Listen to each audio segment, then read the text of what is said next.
ஹிந்தி படிக்கக்கூடாது, நீங்க மட்டும் ஹிந்தி படிக்கணும், உங்க வீட்டில் உங்க பிள்ளைங்க எல்லாம் ஹிந்தி படிக்கணும். அம்மையார் கனிமொழி அவர்கள் சரளமாக ஹிந்தி பேசுவார், தயாநிதி மாறன் சரளமாக ஹிந்தி பேசுவார்.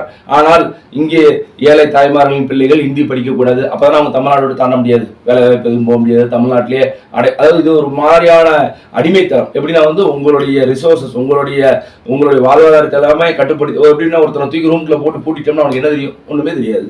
அப்புறம் அவனை 10 வருஷம் கழிச்சு வெளியே 20 வருஷம் கழிச்சு வெளியே விட்டீங்கன்னா அவன் நீங்க சொல்றதெல்லாம் செய்வான். செருப்பு தொடனா செருப்பு தொடப்பான், பெயிண்ட் அடினா பெயிண்ட் அடிப்பான். அது மட்டும் தான் அவனுக்கு தெரியும். அதே மாதிரி தான் தமிழ்நாடு மக்களே ஒரு கோட்டை என்ற சவத்துக்குள் சுற்றி கட்டிட்டு உன்னை எதையுமே படிக்க விடக்கூடாது, நீ எதுவுமே பண்ணக்கூடாது, எதுவுமே கற்றுக்கூடாது, ஹிந்தி கற்றுக்கூடாது, அது கற்றுக்கூடாது, இது பண்ணக்கூடாது, தமிழ் மட்டும் தான் உனக்கு தெரியும்.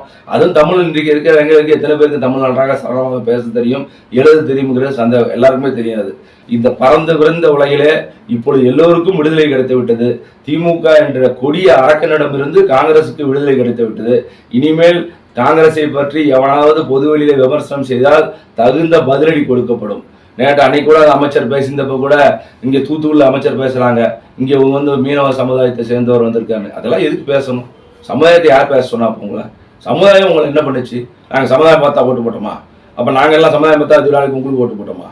சமுதாயத்துக்கோ மதத்துக்கோ சம்பந்தம் கிடையாது. நீங்கள் செய்கிற மக்கள் பணிக்குத்தான் ஓட்டு.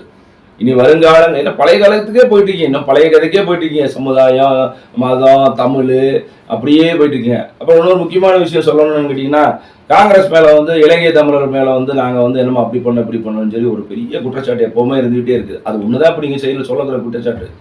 காங்கிரஸ் கட்சி ஆட்சி இழந்ததுக்கு 2014 அப்புறம் ஆட்சி இழந்தது காரணம் 2Gங்கிறது எல்லாத்துக்கும் தெரியும். அந்த 2G ஊழல் பண்ணது யாரு? ராசா.